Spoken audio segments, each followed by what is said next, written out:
Nous recevons un général Jean-Marc Vigilant. Bonjour. Bonjour. Vous êtes général de l'armée de l'air et de l'espace. Vous êtes aujourd'hui président du think tank Eurodéfense, ancien directeur de l'école de guerre. Vous avez occupé des postes très importants au sein du commandement de l'OTAN. Vous étiez au contact des forces américaines. Alors justement, les revirements de Donald Trump ont plongé l'OTAN dans une crise existentielle. Elle est au bord de la crise. La semaine dernière, Donald Trump avait remis en question son engagement au sein de l'OTAN en disant « Attendez, si l'Europe ne paie pas, eh bien je ne viendrai pas les aider. » Eh bien, il y a 2 jours, il a convenu que quand même il viendrait. Monsieur le Président, certains de nos alliés ont fait part de leur crainte d'être les prochains à être attaqués par la Russie. Vous vous êtes entretenu directement avec le président russe. Pensez-vous que ces craintes sont justifiées? Non, je ne le sais pas. Je pense que quand c'est fait, c'est fini. Ils vont tous vouloir rentrer chez eux et se reposer. Je ne pense pas que cela se produira. Non, ça ne se produira pas. Et nous ferons en sorte que cela n'arrive pas. Alors, que vaut la parole aujourd'hui de Donald Trump et comment est-ce que vous analysez, puisque justement vous avez été aux États-Unis, les liens entre les États-Unis et l'OTAN? Alors la parole de Donald Trump, je pense qu'il faut prendre beaucoup de recul et arrêter de réagir à tout ce qu'il dit instantanément, puisque sa parole n'est pas fiable, clairement. En revanche, on peut comprendre la trajectoire qui est suivie par les États-Unis depuis maintenant longtemps. Cette trajectoire, elle diverge avec les Européens pour 2 raisons. D'abord parce que le compétiteur stratégique des États-Unis n'est plus l'Union soviétique. Ce que nous avions en commun pendant la guerre froide. Aujourd'hui, c'est la Chine, c'est donc leur priorité. Et clairement, ils ont annoncé que les Européens devaient davantage s'engager pour leur propre sécurité. Aux États-Unis, ils considèrent que l'OTAN, c'est une alliance, c'est la réunion des pays européens. Lorsque nous, les Européens, nous considérons que l'OTAN, ce sont les États-Unis. Et pour avoir été là-bas, dans l'OTAN, sur le sol américain, je peux vous garantir que les Américains, dans l'ensemble, les forces armées, leurs hommes politiques, connaissent très peu l'OTAN. Et ils n'en ont pas besoin, parce que l'OTAN est une organisation régionale qui est bien plus petite que l'organisation de défense américaine. Ce qui est intéressant, c'est que je vous ai lu et vous racontez que les États-Unis disent « vous, l'OTAN », ils ne disent pas « nous, dans l'OTAN », c'est ça? Exactement. De la même façon, lorsqu'on est en coalition, c'est la même chose. Ils sont au-dessus, en fait. Ils sont beaucoup plus gros, et donc ils considèrent que les coalitions ou les alliances, c'est le rassemblement des autres. Maintenant, depuis la guerre du Kosovo, où on a conduit une grande campagne aérienne de l'OTAN, ils ont été particulièrement marqués par la lenteur du processus décisionnel à 25 pays à l'époque pour l'engagement militaire. Et ils ont ils ont décidé qu'ils s'engageraient militairement maintenant dans des coalitions de volontaires sous leur leadership exclusif, éventuellement à côté de l'OTAN. Et c'est ce que nous avons observé en Afghanistan, en Libye, en Irak, parce qu'il y avait à chaque fois une opération de l'OTAN, même si elle était commandée par un général américain, mais avec une minorité d'Américains et une majorité de pays européens dans cette opération de l'OTAN. Et il y avait une grosse opération américaine, éventuellement avec d'autres alliés, et les règles d'engagement étaient différentes et les niveaux de décision politique n'étaient pas les mêmes. Alors dans cette période incertaine, est-ce que vous pensez qu'il faut qu'on apprenne à faire sans les États-Unis? Est-ce que l'Europe a longtemps sous-traité finalement sa sécurité de façon délibérée aux États-Unis? Absolument, les Européens ont considéré que en retour d'acheter du matériel américain, ils bénéficiaient de cette garantie de sécurité américaine et ils renonçaient à un quelconque leadership dans cette alliance atlantique. Et ils l'ont fait à l'excès. Et depuis une dizaine d'années, Trump nous le dit aujourd'hui de façon très brutale, mais sous l'administration Obama, le secrétaire à la défense Robert Gates avait dit aux Européens, le citoyen américain refusera de payer pour des passagers clandestins qui sont aussi riches que les Américains et qui ne payent pas pour leur propre défense. La réponse aujourd'hui face, on va dire, à la brutalité américaine, c'est de dire qu'on va passer en économie guerre. Vous êtes très sceptique en réalité, non seulement sur le terme économie guerre, parce que c'est quand même pas tellement ce qu'on voit en France, mais aussi sur la capacité que nous aurions, Européens, mais particulièrement Français, à passer réellement en économie de guerre. Alors, économie de guerre, dans notre contexte français et européen, c'est un peu un slogan. Pour autant, nos industriels ont fait des efforts depuis le 2022. Ils ont augmenté, à la demande du gouvernement, ils ont augmenté leur cadence de production. Mais pour qu'ils puissent vraiment décupler leurs efforts, comme ce sont des entreprises privées, il faut qu'ils aient des commandes, et des commandes publiques de l'État. Et donc, il faut que l'État ait des ressources financières. Ouais, pardonnez-moi. Non, je vous en prie. Oui, général. J'allais ajouter, en effet, les intentions, ça ne suffit pas. Il faut absolument des commandes pour les industriels. Et en plus de ça, il faut rationaliser à l'échelon européen et trouver des synergies. D'ailleurs, je vous recommande véritablement le point de cette semaine avec des graphiques extrêmement bien faits où on voit à peu près ce qui est fait en Europe, ce qui est fait en France et ce qui nous manque pour être un petit peu au niveau. On s'est croisés cette semaine au Paris Defense and Strategic Forum, 3 jours à l'école militaire où tout ce que la planète compte de militaires de haut vol comme le général Vigilant, de diplomates, de stratégistes, de think tankers s'est réuni donc à l'école militaire pour penser anticipation, prospective, surprise stratégique. Évidemment, ça va avoir un impact sur la façon dont on perçoit notre réflexion. Il y a 2 choses qui m'ont marqué et je voudrais vous entendre sur ça. D'abord, on est dans un contexte, a-t-on entendu là-bas, de sédimentation des crises, c'est-à-dire qu'avant les crises se succédaient, aujourd'hui elles se surajoutent les unes aux autres et en plus elles ne disparaissent pas.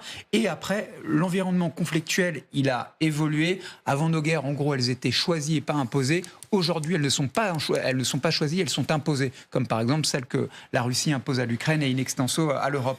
Comment est-ce que d'un point de vue stratégique, général, ça va modifier la vision de nos armées demain, après-demain, tout de suite? Alors en fait, c'est tout de suite. Et on avait déjà absolument pris conscience de ce changement de paradigme dans les affaires internationales pendant la période post-guerre froide, ces 30 années un peu glorieuse, où nous pensions que le modèle occidental dominait le monde, eh bien nous choisissions nos combats et nous faisions des opérations lointaines, des opérations extérieures.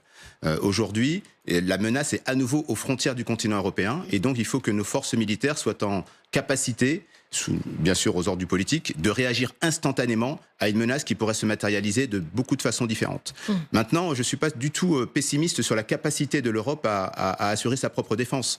Certes, nous avons beaucoup sous-traité aux Américains, mais nous avons toutes les compétences, tous les talents en Europe pour le faire, et nous sommes nombreux, et nous sommes une puissance. 450 millions d'Européens, 20 000 milliards de PIB. Encore faut-il avoir la volonté. Pardon, est-ce que ce n'est pas frappant de voir qu'en réalité, l'Europe se met davantage en marche quand il y a une altercation violente, dégradante, humiliante, appelez ça comme vous voulez, au sein du bureau ovale, que quand il y a en réalité le déclenchement d'une guerre à ses frontières il y a 3 ans?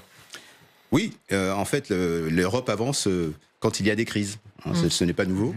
Et aujourd'hui, c'est le cas. Il y a une vraie prise de conscience de nos alliés européens, parce que la France, je dirais, est le pays qui est le moins surpris, parce que nous avons toujours promu l'autonomie stratégique, mais aujourd'hui, nous devons faire preuve de solidarité stratégique, et donc d'aller vers nos alliés qui sont vraiment sidérés et qui ne voient pas d'alternative à cette protection américaine. Nous, les Français, nous avons une position plutôt enviable, parce que nous sommes membres permanents du Conseil de sécurité des Nations Unies, nous sommes une puissance dotée de l'arme nucléaire, et par conséquent, et nous avons des intérêts globaux. Donc, mais il faut combien de temps pour faire une bascule? C'est-à-dire si effectivement nos partenaires qui se fournissaient aux États-Unis, on parle beaucoup toujours des F-35, le Portugal réfléchit à annuler sa commande de F-35, ce que ne fera pas l'Allemagne, parce que il y a aussi des problèmes de délai. Il y a des choix politiques et il y a des délais pour la protection.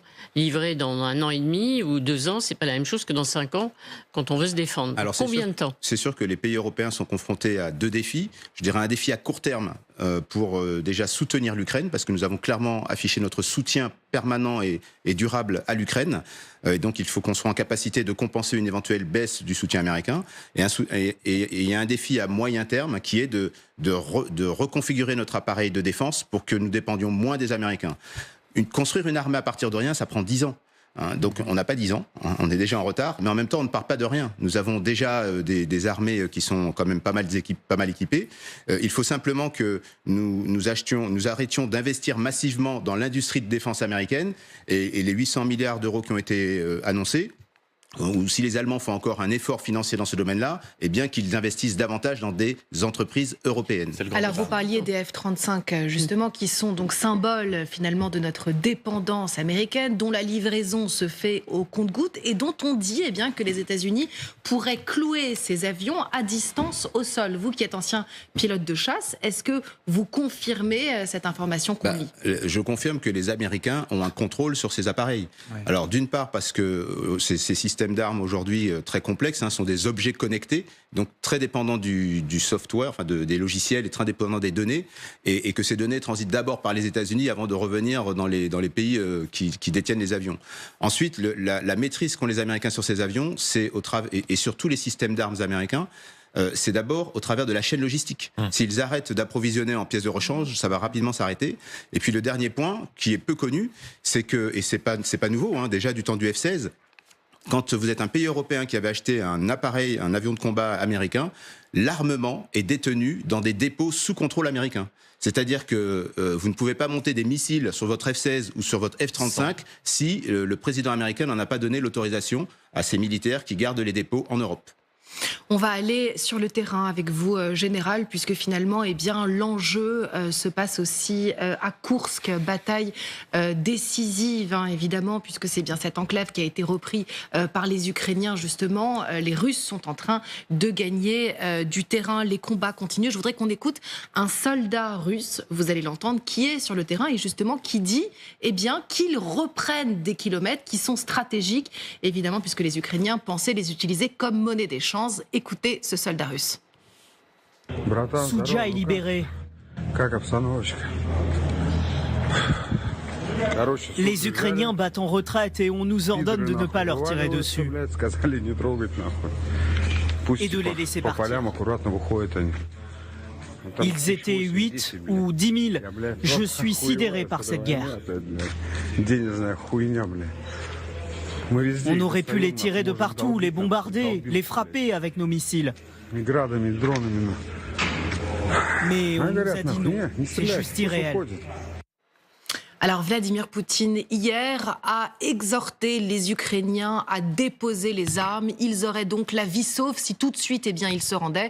Ce matin, vous allez voir que Dmitri Peskov a rajouté une forme de pression, puisqu'il a dit, eh bien, que, effectivement, cette proposition de petite trêve, eh bien, allait peut-être expirer. Nous sommes en ligne avec Jérôme Garraud, notre envoyé spécial depuis Moscou. On voit bien, Jérôme, eh bien, que Vladimir Poutine essaye de mettre la pression par le biais aussi de ces déclarations de Dmitri Peskov, justement, pour appeler les Ukrainiens à se rendre, à déposer les armes et à rendre ces kilomètres stratégiques qu'ils ont acquis et qui pourraient servir de monnaie d'échange en cas de pourparlers.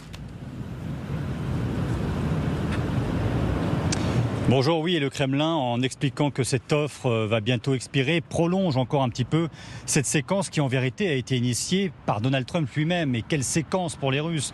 Vous avez le président américain, donc l'homme le plus puissant du monde, qui demande comme un service, comme une faveur à Vladimir Poutine d'épargner les vies des troupes ukrainiennes qui se trouvent actuellement dans l'oblast de Koursk. Et évidemment, Vladimir Poutine a saisi la balle au bon pour se présenter comme le chef magnanime qui garantit la vie de ces soldats ukrainiens pourvu qu'ils déposent les armes et se rendent. Donc là, d'une certaine manière, Vladimir Poutine se met dans cette position de celui qui contrôle le jeu, accorde sa clémence et surtout qui contrôle le compte à rebours. Mais pour l'instant, les combats sont encore extrêmement violents à Soudja et autour de Soudja. Ça a été un petit peu présenté, toute cette zone ici, par les médias d'État, un peu hâtivement, comme totalement reconquise, nettoyée. Et en réalité, là, j'ai pu m'entretenir avec des contacts sur place hier soir. C'est loin d'être le cas. Vous avez toujours des combats qui sont très âpres.